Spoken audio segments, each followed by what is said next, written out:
Price lord. దేవుని పరిశుద్ధమైన నామమునకు మహిమ కలుగునగాక. మన ప్రభువును మన రక్షకుడైన యేసుక్రీస్తు పరిశుద్ధ నామములో ఈ దినం దేవుని వాక్యమని వినొచ్చిన మీకు అందరికీ కూడా మన హృదయపూర్వకమైన వందనములు తెలియజేస్తున్నాను. ప్రియులారా, ప్రభు తన కృపను తన దయను మన ఎడల చూపి అత్యున్నతమైన వాత్సల్యము చేత ప్రభు మనల్ని ప్రేమించి మనకు మరొక దినాన్ని అనుగ్రహించారు.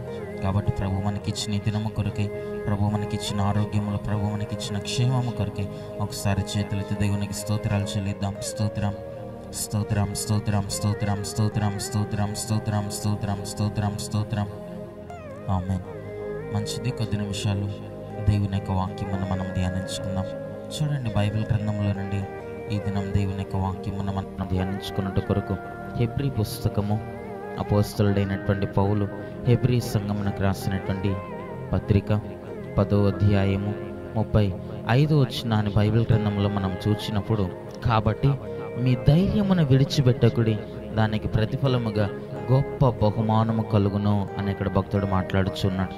దేవుని నామానికి మహిమ కలుగునగా. హల్లెలూయా. ప్రియులారా, ఆనాడు నా దైవజనుడు సంగమునకు సెలవిస్తున్నటువంటి మాట ఏమిటనగా, మీ ధైర్యమును విడిచిపెట్టవద్దు, మీ ధైర్యమును మీరు కోల్పోవద్దు, అధైర్యము, అవిశ్వాసము, నిరుత్సాహము మీలో రానివ్వవద్దు. మీ ధైర్యమును విడిచిపెట్టక ఆ ధైర్యమును మీరు గట్టిగా పట్టుకోనండి. మీరు ధైర్యం ఉంచిన దానికి, మీరు విశ్వాసం ఉంచిన దానికి దేవుడు గొప్ప ప్రతిఫలమును మీకు అనుగ్రహిస్తాడు, గొప్ప బహుమానమును ప్రభు మీకు అనుగ్రహిస్తాడు అని బైబిల్ గ్రంథంలో దైవజనుడు సెలవిస్తున్నాడు. దేవుని నామానికి మహిమ కలుగునుగాక. ప్రియులారా, ఈ రోజుల్లో మనము కూడా మన యొక్క ఆత్మీయ జీవితాల్లో విశ్వాసమును, ధైర్యమును మనం విడిచిపెట్టకుండా మనము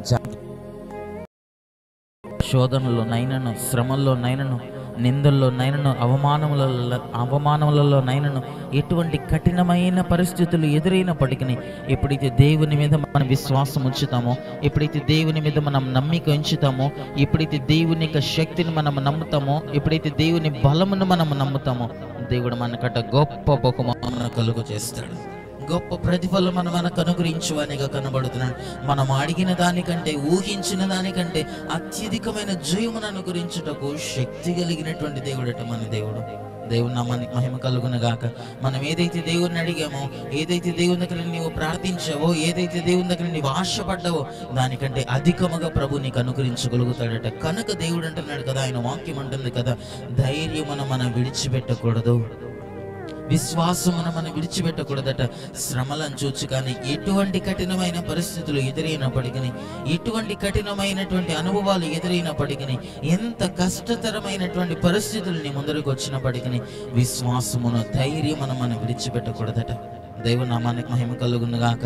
ఎప్పుడైతే దేవుని దగ్గర మన విశ్వాసమును కోల్పోక, ఎప్పుడైతే దేవుని దగ్గర మనం నమ్మకమును కోల్పోకుండా దేవుని దగ్గరకు మనం వస్తామో, విశ్వాసంతో ఎప్పుడైతే మనం వస్తామో, ధైర్యముతో దేవుడు నా కొరకు గొప్ప కార్యములను చేయగలడని, నన్ను పిలిచినటువంటి దేవుడు నమ్మదగినటువంటి దేవుడని, మనల్ని పిలిచినటువంటి దేవుడు శక్తి కలిగినటువంటి దేవుడు, అద్భుతములను చేయగలిగినటువంటి దేవుడని ఎప్పుడైతే మనం నమ్ముతామో, ప్రభు దగ్గర మనం గొప్ప కార్యములను చూడగలుగుతాం. దేవుని నామానికి మహిమ కలుగునుగాక. మన ప్రభు అయిన యేసుక్రీస్తు వారు కూడా ఈ లోకంలో ఆయన జీవించిన కాలంలో, ఈ లోకంలో ఆయన సేవ చేసిన కాలంలో ఆయన సెలవిచ్చినటువంటి మాటలను కూడా మన బైబిల్ గ్రంథంలో చూస్తున్నప్పుడు, ఒకానొక దినమందు ఒక స్త్రీ దేవుని దగ్గరకు వచ్చి తన పాపముల నిమిత్తం దేవుని దగ్గర పశ్చాత్తాపపడి తన యొక్క కన్నీళ్లతో ఆయన పాదములను తడిపినప్పుడు దేవుడు అంటున్నాడు కదా, నీ విశ్వాసము నేను రక్షించును అని ప్రభు అంటున్నాడు. నీ విశ్వాసమే నేను రక్షించింది. నువ్వు నా మీద నమ్మకం ఉంచావు కదా, నేను నీ పాపములను క్షమించగలనని, నీ కఠినమైన పరిస్థితులన్నిటి మీద నుండి నేను విడిపించగలనని నీవు విశ్వాసం కదా, ఆ నీ విశ్వాసము నిన్ను రక్షించింది. సమాధానము గల దానవై వెళ్ళుమని ప్రభు ఆమెతో చెప్పాడట. దేవుని నామానికి మహిమ కలుగునగాక. ఈ రోజున నీవు నేను కూడా దేవుని దగ్గరకు వస్తున్న మనమందరం కూడా ఎటువంటి కఠినమైన పరిస్థితుల్ని ముందర ఉండినప్పటికీ ధైర్యమును మనము కోల్పోకూడదట, విశ్వాసమును మనము కోల్పోకూడదట, నమ్మకమును మనము కోల్పోకూడదట. అనేక మార్లు మనము ధైర్యమును కోల్పోతూ ఉంటాం.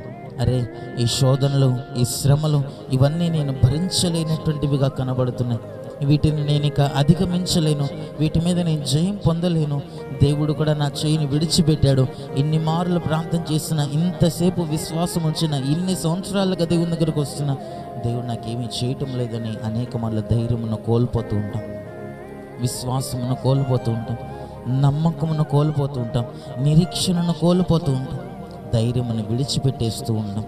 కానీ బైబిల్ గ్రంథం అంటుంది కదా, మీ ధైర్యమును ఎన్నడను కూడా విడిచిపెట్టవద్దు అని బైబిల్ గ్రంథం అంటుంది. ఎటువంటి పరిస్థితులు ఎదురైనప్పటికీ, మరణకరమైన పరిస్థితులు ఎదురైనప్పటికీ కూడా దేవుడు అంటున్నాడు కదా, మీ ధైర్యమును విడిచిపెట్టవద్దు, నేను మీ పక్షముగా ఉన్నాను, నేను మీకు ఆదరణకర్తగా ఉన్నాను, నేను మీకు సహాయకుడిగా ఉన్నాను, కనుక మీ ధైర్యమును ఎన్నడను విడిచిపెట్టవద్దని ప్రభు ఆత్మలేఖన భాగంలో సెలవిస్తుంది. మనం అనేక మార్లు ధైర్యంను విడిచిపెట్టేస్తూ ఉంటాం. శోధనలను చూచి, శ్రమలను చూచి, అపవాది తీసుకుని వచ్చేటువంటి కఠినమైన పరిస్థితులను చూచి ధైర్యమును విడిచిపెట్టేస్తూ ఉంటాం, ధైర్యమును కోల్పోతూ ఉంటాం, నమ్మకమును కోల్పోతూ ఉంటాం. కానీ ఎప్పుడైతే నీవు ఆ నమ్మకమును కోల్పోక ధైర్యముగా దేవుని సన్నిధానంలో నీవు నిలబడగలుగుతావో, ఆయన వాక్యం ఉంటుంది కదా, ప్రభు నీకు గొప్ప బహుమానం అనుగ్రహించును, దేవుడు నీకు ఆశీర్వాదమును, గొప్ప బహుమానమును, గొప్ప ప్రతిఫలం అనుగ్రహించునని మనం లేఖన భాగంలో చూస్తున్నాం.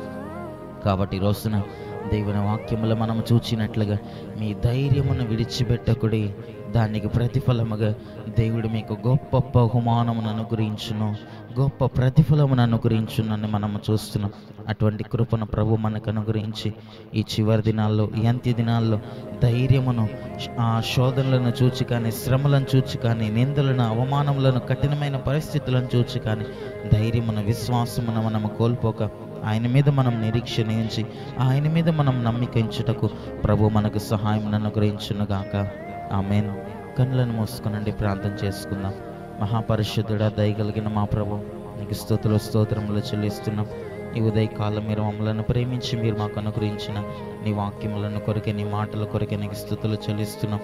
పరిశుద్ధుడా, నీ సన్నిధానంలో మేము శోధనలను చూచి కానీ, శ్రమలను చూచి కానీ, ఎటువంటి కఠినమైన పరిస్థితులను చూచి కానీ ధైర్యం మేము కోల్పోకూడదని, నీ ఎందుకు వచ్చినటువంటి మేము, నీ దగ్గరకు వచ్చినటువంటి మేము విశ్వాసముతో నిన్ను వెతకాలని, విశ్వాసంతో నీ ఎదుకు రావాలని మేము చూస్తున్నాం.